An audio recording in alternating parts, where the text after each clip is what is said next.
Latest எபிசோடுகளை விளம்பரங்களே இல்லாமல் காணுங்கள்.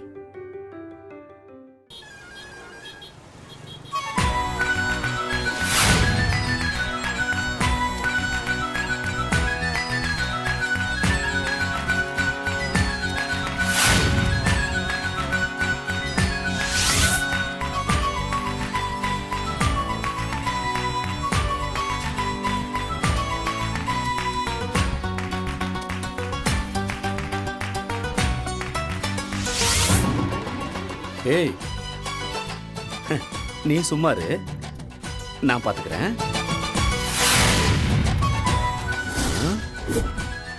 Okay.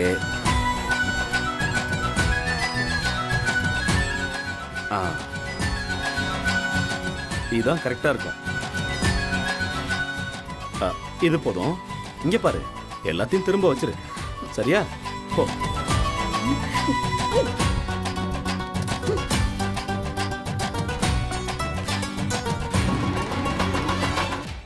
தம்பி, என்னண்ணே பர்ச்சேசிங்கா? ஆமா ரவி, என் தம்பி முதல் முறையா கடைக்கு ஓனர் ஆயிருக்க. அண்ணன்ற முறையில ஏதாவது வாங்கணும்ல, அதான் இந்த மாசத்துக்கு உண்டான எல்லா பர்ச்சேஸையும் முடிச்சாச்சு. மாசத்துக்கே பர்ச்சேஸ் பண்ணிட்டியா? ஆமாமா.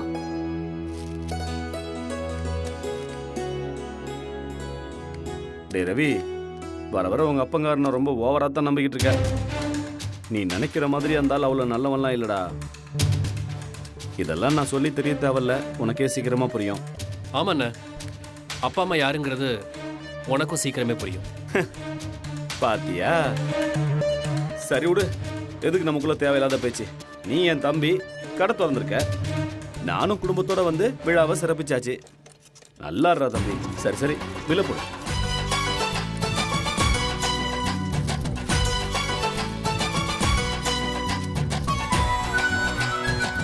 குடுறா. எவ்வளவு ஆச்சு? மொத்தம் 110 ரூபாண்ண. 110? சரி சரி, ஓகே ஓகே.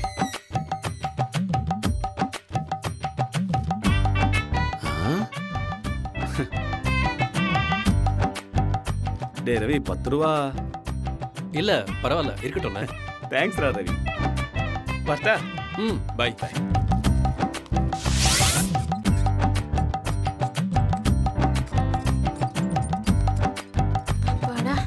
ரவி, ரொம்ப சந்தோஷம். நான் கிளம்புறேன். என்ன என்னக்கா அது? கடையை மொத்தமா காலி பண்ணிட்டு போற? எதுவும் தனியா கடை போட போறியா என்ன? என்னடா இது பாரு, தம்பி புதுசா கடை திறந்திருக்க, அக்கா சந்தோஷமா வந்து ஷாப்பிங் பண்ணிட்டு போறேன். இத போய் நீ கண்ணு வைக்கிறியே. இல்ல, கண்ணெல்லாம் ஒண்ணு வைக்கல. சரி, எடுத்துக்கோ. இது பாரு, ஆனா மாசம் மாசம் இங்க தான் பர்ச்சேஸ் பண்ண வந்துருவேன். அக்கா, காசு கொடுத்துட்டு வாங்கினாதான் அது பேர் பர்ச்சேசிங். ஆமால. அப்புறம் எதுக்கு பில் போட்டுட்டு எடுத்துட்டு போயிடுவா? அக்கா அக்கா அக்கா, கணக்கு தெரிய வேண்டாமா? பார்ட்னருக்கு கணக்கு சொல்லணும்ல. ஆமால. சரி, ஆனா எனக்கு ஹோல்சேல் ரேட்ல தான் பில் போடணும். சரியா? இது வேறயா? எடுத்து வை.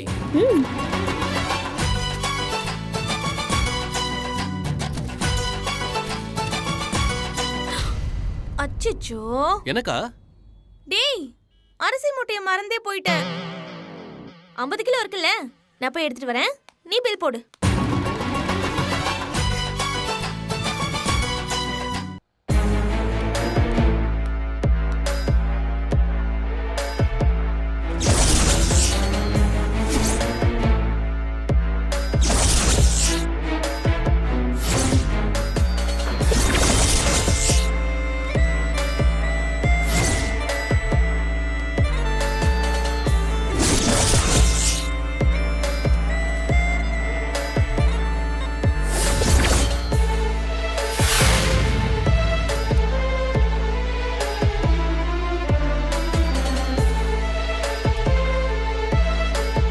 ஏன்பா இந்த கடை ஓடுன்னு நினைக்கிறீங்க? இன்னைக்கு இவ்ளோ பேர் வந்திருக்காங்க. முதல் நாள்லாம் அப்படிதாம்மா இருக்கும். கண்டவனும் வருவான் போவான். அதுல எத்தனை பேரு காசு கொடுத்து பொருள் வாங்குறாங்கன்னு தான் முக்கியம். மறுபடியும் அவன் ஜெயிச்சிட்டான்பா. இன்னைக்கு கூட பாருங்க, நான் ஒரு பிளான் போட்டான், அத அவன் எப்படி அவனுக்கு சாதகமா மாத்தி நம்மள அசிங்கப்படுத்திட்டான். சரி விடுமா, தொட்டதுக்கெல்லாம் பணத்துக்கு நம்ம கிட்ட வந்து நிக்காம அவனே ஏதோ பண்ணி தொலைக்கிறான்ல, தொல்லை விட்டுதுன்னு இருமா. அதுக்கு இல்லப்பா, அந்த சமையல் வேலையில வர 100-200க்கு அவ்வளோ திமிரா தெனாவெட்டா சுத்திட்டு இருந்தான். இப்போ சூப்பர் மார்க்கெட்ல ஓனரா உட்கார்ந்துட்டான்ல, அவன் திமிர் இன்னும் அதிகமாயிருமேன்னு பாக்குறேன். உமா இப்பதானே ஆரம்பிச்சிருக்கான்.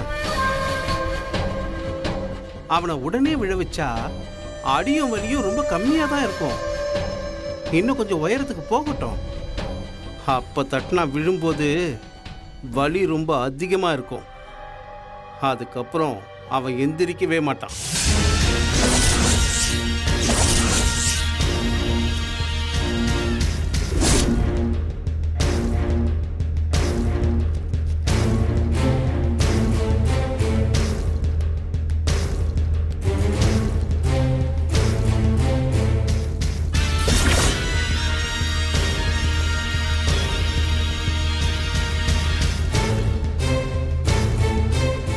என்ன உமா,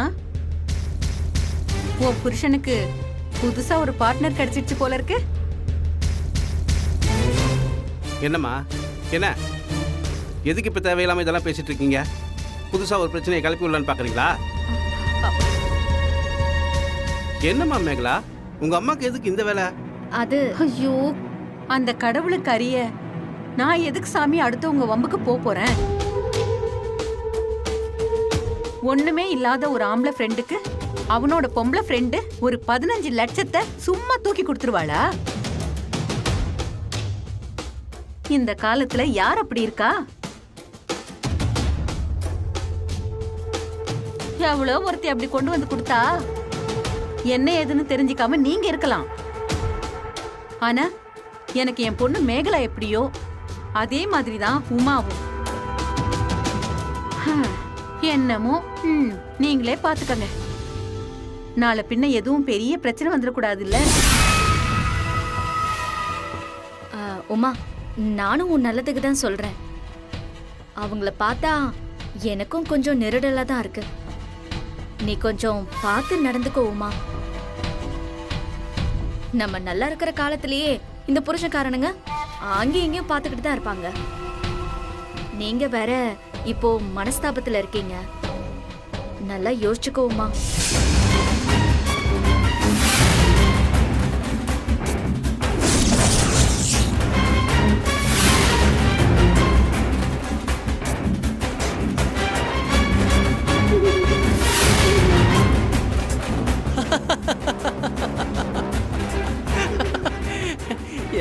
என்ன சொன்ன என் பார்ட்னரை பத்தி? இப்ப அவளை இங்க இருந்து போக சொல்ல முடியுமா முடியாதா? போக வேண்டியது அவ இல்ல, நீங்க 2 பேரும் தான்.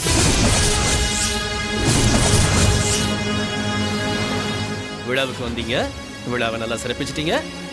ரொம்ப நன்றி, வணக்கம். இப்ப நீங்க கிளம்புங்க.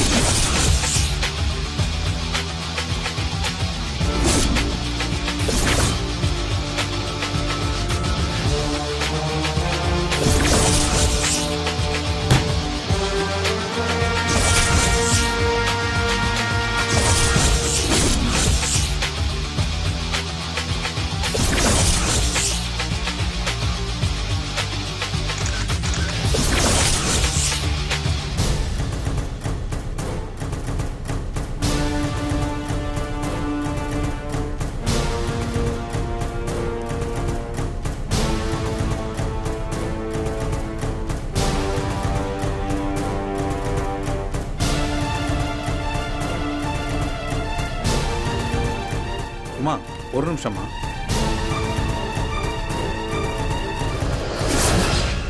உமா சூப்பர் மார்க்கெட் எப்படி மாமா இருக்கு? அப்பா வாங்கப்பா போலாம். ஒரு நிமிஷம் இருமா.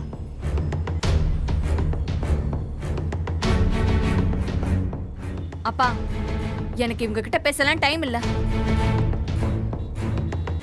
நான் கார்ல வெயிட் பண்றேன், நீங்க வேணா பேசிட்டு வாங்க. இங்க பாருங்க, நம்மளுக்குள்ள 1000 பிரச்சனை இருக்கலாம். அதை மனசுல வச்சுக்கிட்டு நம்ம பிள்ளைங்களோட வாழ்க்கைய நாமளே கெடுத்துட வேண்டாம். என்ன எனக்கு புத்தி சொல்றியா? சமாதானமா போகலான்னு சொல்றேன். யாரு உன்கிட்டயா? எங்க கூட நீங்க சமாதானமா போங்கன்னு சொல்ல வரல. உமாவை ரவி கூட சமாதானமா இருக்க சொல்லுங்கன்னு தான் சொல்றான். நீங்க உங்க பொண்ணு வாழ்க்கைய பத்தி ஏன் யோசிக்கவே மாட்டேங்கிறீங்க? ரவி மேல உமாவுக்கு இருந்த கோபம் நியாயமானதுதான். அவன் வாழ்க்கையில இதுவரைக்கும் உருப்படியா எதுவும் செய்யலைங்கிறது உண்மைதான். ஏதோ இத்தனை நாளா அவன் எந்த வேலையும் இல்லாம இருந்ததுனால அவனை நீங்க அலட்சியப்படுத்தினதெல்லாம் முடிஞ்சதாவே இருக்கட்டும். அதை பத்தி இனி எதுவும் பேச வேண்டாம். இப்ப அவன் அடுத்த கட்டத்தை நோக்கி முதலடி எடுத்து வச்சிருக்கான். இந்த சமயத்துல அவன் என்னமோ உங்களை ஜெயிச்சுட்டதா நினைக்காம மறுபடியும் அவனை பாசமா அரவணைச்சுக்கோங்கன்னு தான் கேட்கிறோம். நீங்க கொஞ்சம் உமாவுக்கும் வீட்டுக்கு போனதை எடுத்து சொல்லுங்க. ரவி எப்பவும் அப்பா அம்மான்னு எங்களையே சுத்தி வந்துகிட்டு இருக்கிறதுனால எங்களுக்கு எதுவும் ஆக போறதில்ல. எங்களோட ஆசையெல்லாம் அவன் எங்க இருந்தாலும் நல்லா இருக்கணுங்கிறது தான். அவன் குடும்பங்கிறது அவனும் உமாவும் மட்டும்தான். இப்போ அவங்களுக்குன்னு ஒரு வாரிசு உருவாக போகுது. அவங்களோட குடும்பம் பெருசாக போகுது. இந்த மாதிரி நேரத்துல நீங்க அவங்களோட கொஞ்சம் ஆறுதலாவும் அனுசரணையாவும் இருங்கன்னு தான் சொல்றோம். என்ன உங்க பையன் கடனை கட்டிட்டு தனியா கடை போட்டு ஜெயிச்சிட்டாங்கிற திமிர்ல பேசுறீங்களா? ரவியும் உமாவும் அவங்க குடும்ப வாழ்க்கையில ஜெயிக்கணும்னு தான் உங்ககிட்ட நாங்க பேசிட்டு இருக்கோம். நீங்க கொஞ்சம் உமா கிட்ட நல்லபடியா எடுத்து சொன்னா பெரிய உதவியா இருக்கும். நீங்க ஒரு பொண்ணை பெத்த அப்பா, நானும் 2 பொண்ணுங்களை பெத்த தகப்பன்கிற முறையில சொல்றேன். இதை சொல்லக்கூடாதுதான், இருந்தாலும் உடைச்சி பேசணும்னு முடிவு பண்ணி சொல்றேன். மனுஷனோட மனம் எப்பவுமே அன்புக்கும் அரவணைப்புக்கும் எதிர்பார்த்துக்கிட்டு தான் இருக்கும். அது இருக்கிற இடத்துல கிடைக்கலன்னா அது எங்க கிடைக்குதோ அந்த இடத்த நோக்கி அலைப்பாயும். நான் சொல்றது உங்களுக்கு புரியும் நினைக்கிறேன். என்னையா உன் பையன் என் பொண்ணை விட்டுட்டு அந்த பொண்ணு கூட அப்படியே போயிடுவான்னு சொல்றியா? இல்ல, அப்படி எதுவும் நடந்துடக்கூடாதுன்னு தான் சொல்றேன். அப்படி நடந்துட்டா ஒரு பையனை பெத்த தகப்பனா நானும் தோத்து போயிருவேன், ஒரு பொண்ணை பெத்த தகப்பனா நீயும் தோத்து போயிருவ. நீ பெத்த பையன் மேல உனக்கே நம்பிக்கை இல்லாம பேசுறியே, உனக்கு வெக்கமா இல்ல?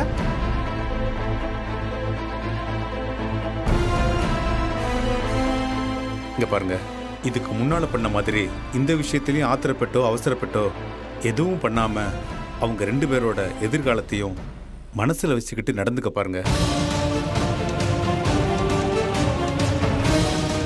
சீதா, வா சீதா போலாம்.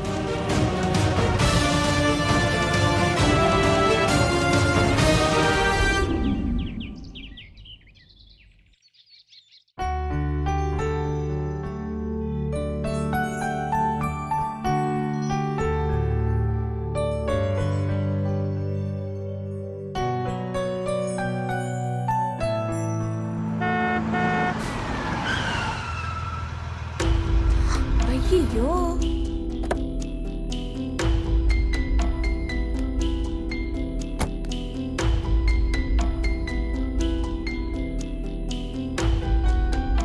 மாமாம்மா. என்ன மாமா காலையிலே வந்திருக்கீங்க? என்னப்பா செய்யறது, இவ்வளோ பெரிய குடும்பத்தில் பொண்ணு கொடுத்தோம் என் பொண்ணு யாரும் இல்லாத அனாதை மாதிரி தான் இருக்கா. கட்டின புருஷனும் கண்டுக்கிறது இல்லை, மாமனார் மாமியாரும் கண்டுக்கிறது இல்லை. நாம தானே பார்த்துக்க வேண்டியதா இருக்கு. என்ன மாமா பண்றது? கூட இருக்கிற எல்லார் கூடயும் சண்டை போட்டு பக்கத்திலேயே சேர்க்காம வச்சிருந்தா யார் வருவாங்க? கண்டுக்கலன்னு சொல்றது மட்டும் எந்த விதத்துல நியாயம்? சீதா, உன் பொண்ணு கூட சில சமயம் விவரமா உண்மையை பேசிடுறாளே. என்னம்மா எங்களையே தப்பு சொல்றியே? என்ன மாமா, நாங்கெல்லாம் இங்கதானே இருக்கோம். எங்ககிட்ட ஒரு வார்த்தை சொன்னா நாங்க பாத்துக்க மாட்டோமா? விடிய காலையில வந்து வம்பு பண்ணாதான் டைம் பாஸ் ஆகும் போல, அதான் உடனே வந்துடுறீங்க. ஏய், இப்ப எதுக்கு அவரு வந்ததும் வராததுமா ஆரம்பிக்கிற? கொஞ்ச நேரம் அமைதியா இரு. என்ன மட்டும் சொல்லு. அப்பா, உமா வாங்கப்பா, உட்காருங்க.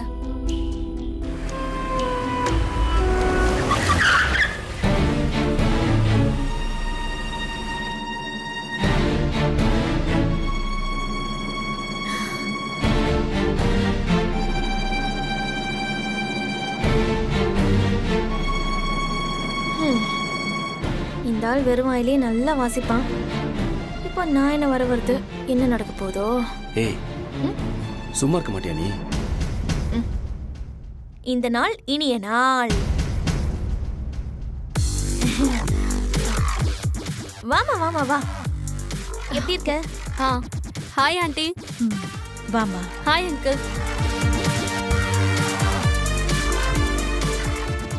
ரவி இல்லையா?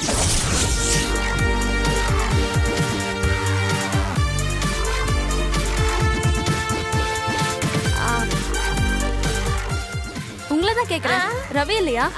அவனா? அவ உள்ள குளிச்சிட்டு இருக்கான்னு நினைக்கிறேன். நீ நின்னுட்டே பேசிட்டு இருக்க. வா உட்காந்து பேசுவோம். வா வா இப்படி உட்கார். வாமா. வாமா.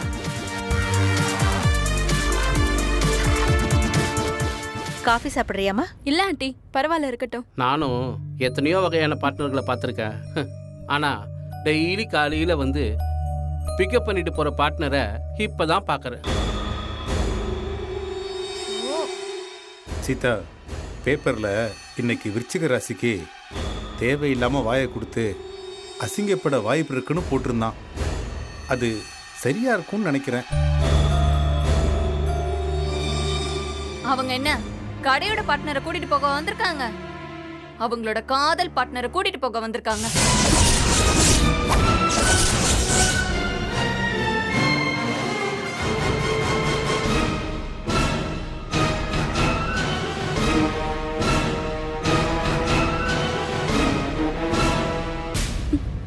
உமா, என்ன பேசுற? இங்க பாரு, உனக்கும் எனக்கும் எந்த பேச்சும் கிடையாது. அவர் கூட்டிட்டு போக தானே வந்த, அத மட்டும் பாரு.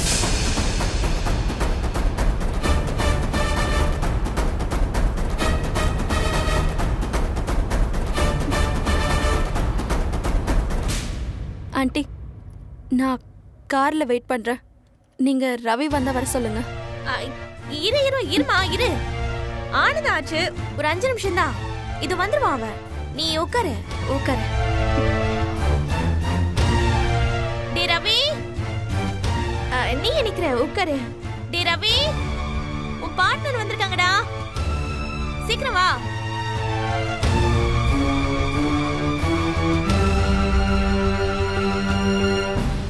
ஹாய் பிரியா, 2 minutes இரு, வந்துடுறேன். ஹலோ, ஆ? எனக்கு ராகி கஞ்சி வைக்க சொன்னனே, எங்க? காலையிலே ரெடி பண்ணி வச்சிட்டேன், உள்ளதான் இருக்கு. அத பாட்டுக்கு உள்ள வச்சா எனக்கு எப்படி தெரியும்? செஞ்சு முடிச்சா கொண்டு வந்து கொடுக்க தெரியாதா? நான் 8 மணிக்கு மாத்திரை சாப்பிடணும்ல. யோ, முழுகாம இருக்கிற பொண்டாட்டிய முதல்ல பாரியா. அதுக்குள்ள யார் கூட ஊரை சுத்த ஊருக்கு முன்னாடி கிளம்பிட்ட?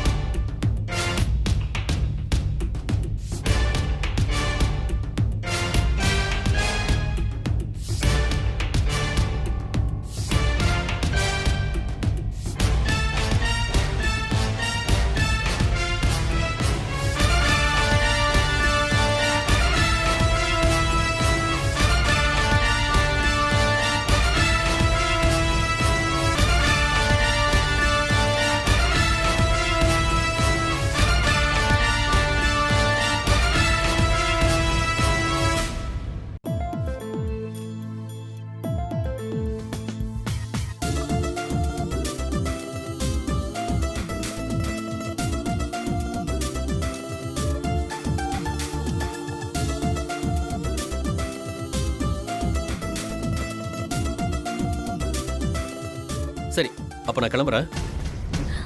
கொஞ்சம் வெயிட் பண்ணுங்க. நான் இதை குடிச்சிட்டு மாத்திரை போட்டதுக்கு அப்புறம் நீங்க போலாம்.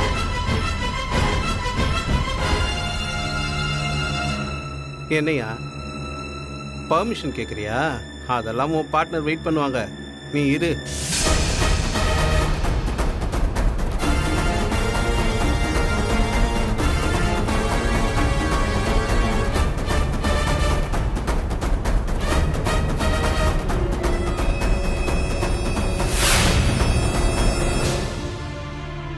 யோ, இப்படிதான் சாப்பிடும்போது மூஞ்சிக்கு நேரம் நீட்டுவியா?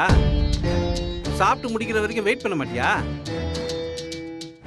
இதுக்கு முன்னாடி அவர் நமக்காக வெயிட் பண்ணுவாரு. இப்ப அவர் ஆள் வந்து காத்துட்டு இருக்கும்போது அவர் நமக்காக வெயிட் பண்ணுவாரா?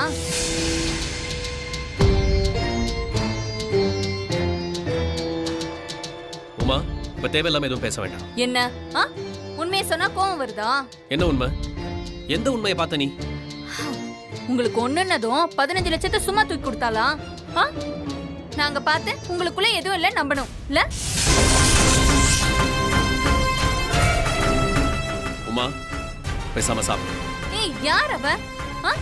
உங்க முன்னாடி அவளை ஏதாவது பேசினா கோவம் அப்படியே பொத்துட்டு வருது.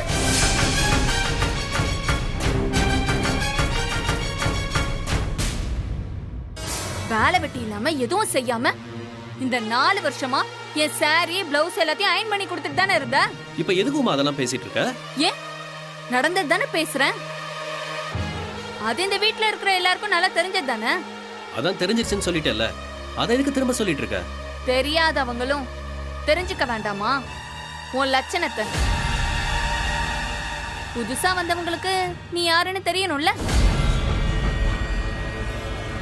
நல்லா 3 வேளையும் சாப்பிட்டு நீ வளர்த்து வச்சிருக்கிற இந்த உடம்பும், வெளியில போட்டிருக்கிற பேண்ட் ஷர்ட், அதுக்கு மேல நீ போட்டிருக்கிற பர்ஃபியூம் வரைக்கும் நானும் என் அப்பாவும் போட்ட பிச்சை.